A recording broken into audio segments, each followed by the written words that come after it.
శ్రీ గురుభ్యో నమః. మా 10వ తరగతి విద్యార్థులందరికీ తెలుగు పాఠం బోధన జరుగుతుంది. తెలుగు వాచకం తీసి 3వ పాఠమైనటువంటి వీర తెలంగాణకి సిద్ధమవ్వండి. ఈ వీర తెలంగాణ అనగానే నేను కొంచెం మీకు వివరణ చెప్తాను. ఉండండి. ఒకప్పటి నిజాం పాలనలో అవకతవకల గురించి, రాష్ట్ర విభజన గురించి అల్లకల్లోలంగా ఉన్నటువంటి సమయం మనల్ని పట్టి పీడిస్తున్నప్పుడు ఇక విప్లవమే శరణ్యం అనుకున్నారు ఆ టైంలో. దానికి కారణాలు ఏంటంటే, ఒక పక్క రాష్ట్ర విభజన జరుగుతుంది తెలుగు రాష్ట్రం కోసం, తర్వాత తెలంగాణలో జరుగుతున్నటువంటి మత్తాతీత శక్తుల మారణకాండ, రజాకారుల దౌర్జన్యాలు, రైతాంగ పోరాటాలు అల్లకల్లోలం. అలాంటి పరిస్థితుల్లో కొందరు గాయకులు, జానపద కళాకారులు, కవులు, రచయితలు ఎంతోమంది వెలుగులోకి వచ్చి తెలంగాణని వీర తెలంగాణగా చెప్పారు, ఢంకా బజాయించి చెప్పారు. ఎట్లా అంటే, మీరు 9th క్లాస్లో చదవాలి, అందుకే 6వ తరగతి నుంచి పాఠాలు మీకు చదువుతూనే గుర్తుపెట్టుకునే ఉండాలి. దాశరథి రంగాచార్యులు, దాశరథి కృష్ణమాచార్యులు, డాక్టర్ సి నారాయణ రెడ్డి గారు, వీళ్ళందరూ కూడా వారిదైన శైలిలో. దాశరథి రంగాచార్యులు గద్య కవితలు చేస్తున్నారు, దాశరథి కృష్ణమాచార్యులు పద్య కవితలు చేస్తున్నారు, డాక్టర్ సి నారాయణ రెడ్డి గారు కావ్యాలు రాస్తున్నారు ఛందస్సుతోటి. ఈయన ఛందస్సుతోటి రాస్తున్నారు. ఏమి రాసినా తెలంగాణ యొక్క అభివృద్ధే మన ధ్యేయం అనేటటువంటి విషయం మీద చేశారు. ఇప్పుడు మన దాశరథి కృష్ణమాచార్యులు దానికంటే ముందు ఆ వీర తెలంగాణ యొక్క శక్తి సామర్థ్యాలు ఎట్లా ఉన్నాయి అనేది చూపిస్తున్నారు. చదవండి, ఆలోచించి చెప్పండి. పాఠంలో శీర్షికలో నేను ఊరికే చదివి వినిపించాను. చదవటానికి మీకు గేయాలు చదవటం అంటే ఇష్టం కదా, చదువుకోండి. నిన్న చదివాను కదా, మళ్ళీ మరొకసారి చదివాను.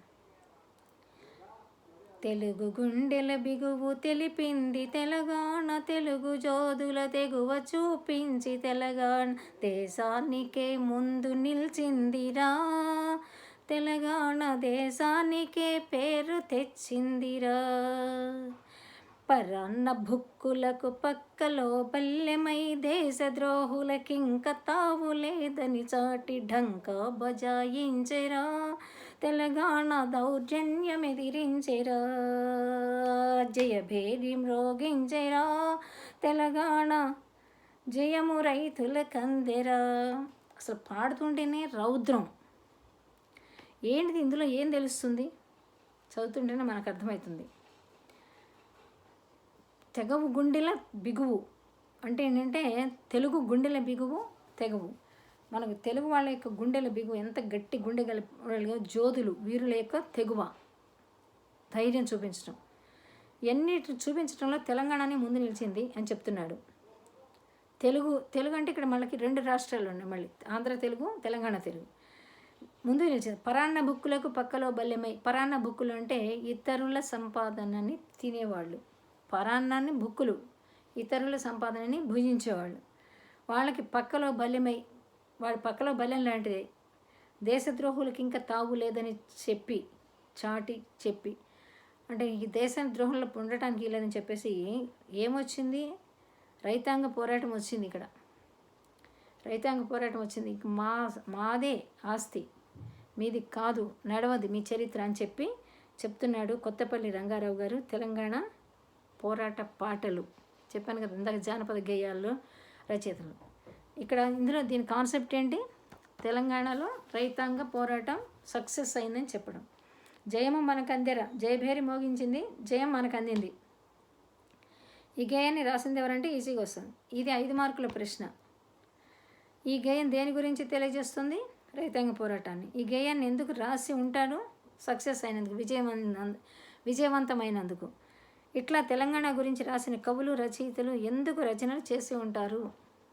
తెలంగాణ పేరు ప్రఖ్యాతుల్ని వెలుగులోకి తీసుకురావటానికి, మనం చేసుకున్న విజయాల్ని మనము చెప్పుకోవడానికి. ఇలా ఇక వీర తెలంగాణ పాఠం ఉద్దేశం ఏంటంటే, తెలంగాణ పురిటిగడ్డ, చూడండి, తెలంగాణ వీరుల పురిటిగడ్డ. ఎందరో యోధులు తెలంగాణ విముక్తి కోసం తుది శ్వాస వరకు పోరాడారు. దుర్మార్గులైన రజాకారుల అరాచకత్వాన్ని ఎదిరించిన రణక్షేత్రం తెలంగాణ. అటువంటి నేల అస్తిత్వ రక్షణ కోసం తెలంగాణ ప్రజా సమూహం తమదైన పద్ధతుల్లో ధిక్కార స్వరం వినిపించింది. ఆయుధం ధరించి పోరాడిన వారు కొందరైతే అక్షరాయుధంతో పోరాడిన వారు మరికొందరు. సాహితీ యోధుడు డాక్టర్ దాశరథి కృష్ణమాచార్య ప్రత్యక్షంగా పోరాటంలో మమైకమవుతూనే తెలంగాణ ధైర్య సాహసాలను పద్యాలలో ప్రశంసించారు. ఇది పాఠం నేపథ్యం. అంటే ఏంటంటే, తెలంగాణ అంటే అంత తేలికైనది కాదు, తెలంగాణలో వీరాది వీరులు ఉన్నారు అని చెప్పటం ఒకటి. విముక్తి కోసం తుది శ్వాసను విడిచినటువంటి వాళ్ళు ఉన్నారు. తుది శ్వాస అంటే పోరాటం, మరణాంతం పోరాటం చేసినటువంటి వాళ్ళు ఉన్నారు.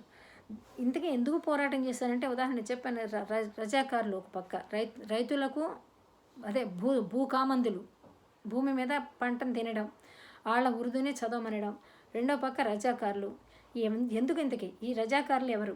రజాకారులు అంటే నిజాం ప్రభుత్వానికి వ్యతిరేక దిశలో మనం పోరాటం చేస్తూ ఉంటే, నిజాం నవాబులు ఏమి చేయలేని పరిస్థితుల్లో సందిగ్ధ అవస్థలు ఉంటే, మా నిజాం ప్రభుల్ని మీరు ఎదిరిస్తారా అని చెప్పేసి కాసిం రజ్వీ అనే ఒక నాయకుడు కొంతమంది దళారులు కొంతమందికి ట్రైనింగ్ ఇస్తాడనమాట, ఎలా ఊచకోత కొయ్యాలి. అలా కాసిం రజ్వీ ఆధ్వర్యంలో తయారైన గ్యాంగే రజాకారులు. పాపం ఈ విషయము నవాబుకి కూడా అంతగా తెలియకపోయి ఉండొచ్చు, తెలిసినా ఏమీ చేయలేని పరిస్థితి. ఎందుకంటే ఉదాహరణకి ఇప్పుడు మనకి ఇష్టమైనటువంటి వాళ్ళే మన గురించి కొట్లాడుకుంటున్నప్పుడు వీళ్ళు మనకు కావాలి, వాళ్ళు మనకు కావాలి, ఏం చేయలేని పరిస్థితుల్లో చేతులు కట్టుకొని కూర్చున్నట్టు. అలాంటి పరిస్థితుల్లో వీళ్ళు ఏం చేస్తున్నారు, వచ్చి దారుణంగా నిద్రపోతున్నటువంటి వాళ్ళని నరికేయడం, ప్రెగ్నెంట్గా ఉన్నటువంటి వాళ్ళని చంపేయడం, మానభంగాలు, అన్నీ భయంకరమైనటువంటి. రైతుల్ని పొలం మీద పనులు చేస్తుంటే మారువేషాల్లో రావడం, ముసుగేసుకొని రావడము, ఆ కత్తి పెట్టి కసక్కని పీకలు కోయడం, ఇలాంటివి ఉంటే అసలు ఎవరు చేయిస్తున్నారు, ఎందుకు చేయిస్తున్నారు కూడా తెలియని పరిస్థితులు. ఎందుకంటే రైతాంగ పోరాటానికి భిన్నంగా జరుగుతున్నటువంటిది ఈ ఉద్యమం. ప్లస్ మా ప్రభుత్వాన్ని కాదనే హక్కు మీకెక్కడుంది అనేటటువంటి విషయం. ఇవన్నీ కూడా ఉన్నప్పుడు పోరాటం చేసినటువంటి వాళ్ళల్లో కొంతమంది ఆయుధాలని ధరిస్తే, కొంతమంది అక్షరాయుధాలని ధరించారు. అక్షరాయుధాలు అంటే ఏంటంటే, కత్తిపోటు కన్నా కలంపోటే మిన్న గొప్పది, మంచిది కాదు. కత్తిపోటు కంటే కత్తిపోటే బలమైందా, కలంపోటు బలమైందా అంటే, కత్తిపోటు ఒక్కడనే చంపుతుంది, ఒకసారి పొడిస్తే ఒక పోటు కూడా చేస్తాడు. కానీ ఒకే అక్షరం బలంగా పడిందంటే వేలాది మంది మీద ప్రభావాన్ని చూపిస్తుంది. ఇది కాదు. తెలంగాణ అస్తిత్వ పరిరక్షణ కోసం, అంటే మన తెలంగాణని మనం రక్షించుకోవడం కోసం మనం ఏమైనా చేయడానికి సిద్ధమే అని చెప్పేసి సిద్ధపడ్డారు. అక్షరాయుధాన్ని చేపట్టినటువంటి వాళ్ళల్లో ముఖ్యుడు దాశరథి కృష్ణమాచార్యులు. ఇది ఉద్దేశం. ఆయన ఏం చేశారంటే, ఉద్యమంలో పాల్గొంటూనే, అంటే రాజకీయ రంగంలో అంటే ఉద్యమాల్లో వెళ్తూనే రచనలు చేయడం మొదలుపెట్టాడు. ధైర్య సాహసాలు ఉదాహరణకి ఉద్యమంలోనే ఎదిరించే వాళ్ళు కొంతమంది, ఒక 50 మంది 100 మంది వచ్చారు అనుకోండి, అక్కడ మాత్రమే తెలుస్తుంది. అదే అక్షరాలని రాస్తే ఈ కవితలు వెళ్ళిపోయి వేలాది మందిని సిద్ధం చేస్తాయి. అంటే కలం పోటు కూడా పొడిచాడు అని అర్థం. ఇక ఉద్దేశం చూడండి, వీరుల త్యాగాలను స్మరించడం, తెలంగాణ తల్లి ఔన్నత్యాన్ని కీర్తించడం. ఇది బాగా గుర్తుపెట్టుకోవాలమ్మా వ్యాసం రాసేటప్పుడు. వీరుల త్యాగాలను స్మరించడం, తెలంగాణ తల్లి ఔన్నత్యాన్ని కీర్తించడం, స్వస్థానాభిమానాన్ని ప్రేరేపించడం, ఈ పాఠ్యభాగ ఉద్దేశం. ఫస్ట్ మనం త్యాగాలని గుర్తించాలి, స్మరించాలి, వాళ్ళు చేసిన త్యాగాలు. రెండవది తెలంగాణ తల్లి ఔన్నత్యాన్ని కీర్తించడం. ఔన్నత్యం అంటే ఉన్నతమైనటువంటి శిఖరాలని. తర్వాత స్వస్థానాభిమానం. మన హైదరాబాద్ సంస్థానం, మన నిజామాబాద్ సంస్థానం, ఏదైనా సరే మన సంస్థానం మనది అనేటటువంటి అభిమానాన్ని పెంపొందించి ప్రేరేపింపజేయడం. ఈ ఏం చెప్పడానికే ఈ చెప్పాలన్నదే ఈ పాఠం ఉద్దేశం. పాఠ్యభాగ వివరాలు.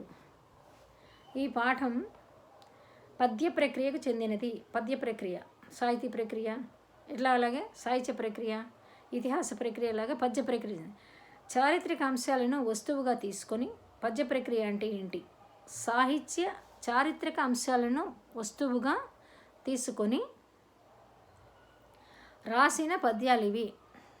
అంటే సహజంగా ఇప్పుడు నన్నయ్య గారు భారతం రాశారు, తిక్కన గారు రాశారు, అలాగే రామాయణం వాల్మీకి రాశారు. ఇవన్నీ కూడా పద్యాలు, ఒక స్టోరీ వెళ్ళేది. కానీ ఇక్కడ చారిత్రక అంశాలను తీసుకున్నారు, చరిత్రను తీసుకున్నారు. ఇదే ఆధునిక పద్య కవిత అంటారు దీన్ని.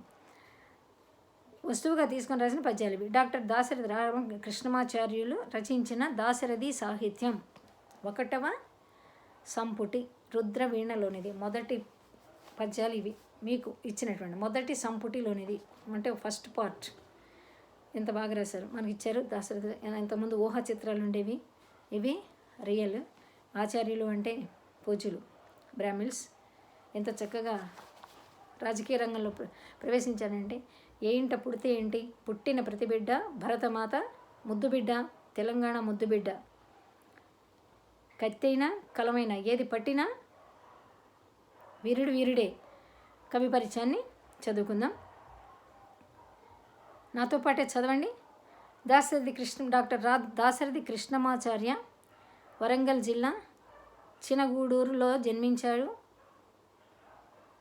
చూసారుగా 27వ పేజీలో ఉంది కవి పరిచయం.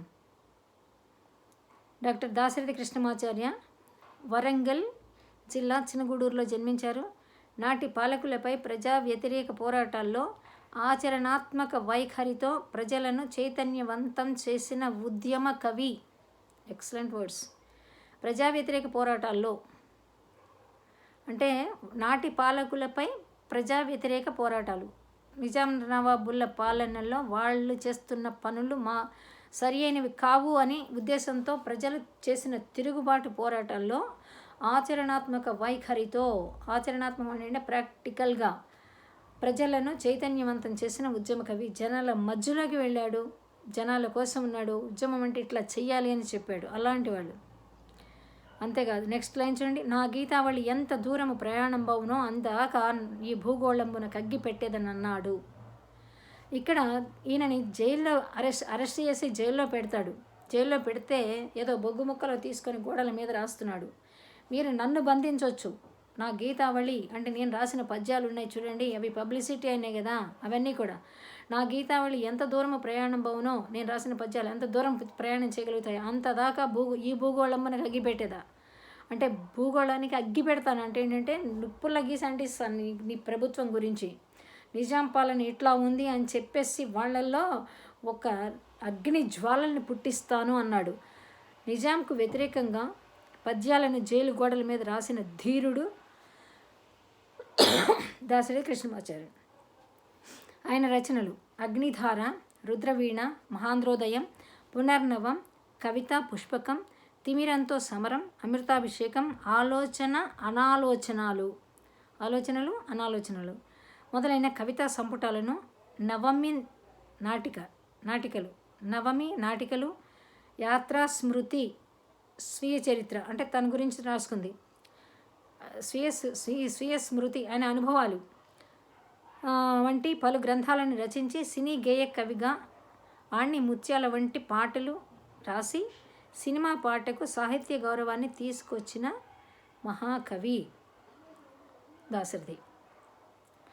ఈయన ఇన్ని రచనలు చేసినటువంటి ఇతను సినీ గేయ కవిగా సినిమాలో కూడా పాటలు కూడా రాశాడు. సినిమా పాటకు సాహిత్య గౌరవాన్ని, పాటలు కూడా సాహిత్యంతో ఉండాలి, అంటే మంచిని చేసేటటువంటి విధంగా పాటలు రాశాడు. ఇక్కడ వరకు ఇవన్నీ కూడా ఇందులో గుర్తుపెట్టుకోవాల్సింది ఏంటంటే, మీరు 2వ పాయింట్ ప్రజా వ్యతిరేక పోరాటాల్లో ఆచరణాత్మక వైఖరితో ఆ పాయింట్, నా గీతావళి ఎంత దూరము ప్రయాణించను అనేది ఒకటి హైలైట్ పాయింట్. ఈ 2 పాయింట్లు ఖచ్చితంగా మీరు బైహార్ట్ చేయాలి. సారాంశంలో కూడా అండర్లైన్ పాయింట్స్గా మీరు రాసుకోవాలి. సినీ గేయ కవిగా ఉన్నాడు, సాహిత్య పోషకుడుగా ఉన్నాడు. కొన్ని రచనలు గుర్తుపెట్టుకోండి. ఇక సెకండ్ పేరా, తెలుగులో గజల్ ప్రక్రియకు ప్రాణం పోసిన దాశరథి 1861లో గాలిబ్ గజళ్లను అనువదించాడు. గజల్ ప్రక్రియ అంటే ఇప్పుడు మనకి తెలుగులో చంపకమాల, ఉత్పలమాల ఎట్లా ఉంటుందో ఈ గజల్లో కూడా అలాగే రాయాలి అనేది వస్తుంది. Doctor C Narayana Reddy next పాఠంలో వస్తుంది. అక్కడ వివరణతో చెప్తాను. గజల్ ప్రక్రియ అంటే గజల్ సాహిత్యం అన్నమాట. గాలిబ్ గజళ్లను అనువదించారు. ముస్లిం వాళ్ళ కవితలను కూడా తీసుకొని వాటిని తెలుగులోకి అనువదించడం జరిగింది. ప్రసిద్ధ ఉర్దూ కవుల కవిత్వాన్ని అనువదించి విమర్శకుల ప్రశంసలను పొందాడు. అంటే విమర్శకులు అంటే ఏంటంటే, విమర్శకులు అంటే మామూలుగా తప్పులు ఎంచటం కాదమ్మా. విమర్శలు అంటే డెప్త్లో ప్రతి కావ్యాన్ని చదివేటటువంటి వాళ్ళ యొక్క గొప్ప ప్రశంసలు పొందుకున్నాడు. తెలుగు సాహిత్యానికి చేసిన సేవకు గాను ఆంధ్రప్రదేశ్ సాహిత్య అకాడమీ వారు 1867, కేంద్ర సాహిత్య అకాడమీ వారు 1974లో కేంద్ర సాహిత్య అకాడమీ అవార్డుని అందుకున్నాడు. ఆంధ్రప్రదేశ్ రాష్ట్ర చివరి ఆస్థాన కవి.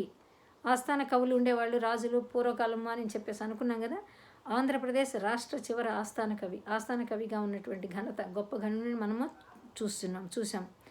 ఆవేశానికి ఇదొకటి మళ్ళీ గుర్తుపెట్టుకోవాలి, అండర్లైన్ పాయింట్. ఆవేశానికి అక్షరాన్ని తొడిగి అభ్యుదయ పథాన తన కవిత్వాన్ని నడుపుతూనే, ఆవేశానికి అక్షరాన్ని తొడిగాడు. అక్షరానికి ఆవేశం కాదు, ఆవేశానికే అక్షరాన్ని తొడిగి అభ్యుదయ పథాన అంటే అభ్యుదయం అంటే డెవలప్మెంట్ అవ్వటం, మార్గము, పథము అంటే మార్గంలో తన కవిత్వాన్ని నడుపుతూనే అంటే రచనలు చేస్తూనే సున్నితమైన భావుకత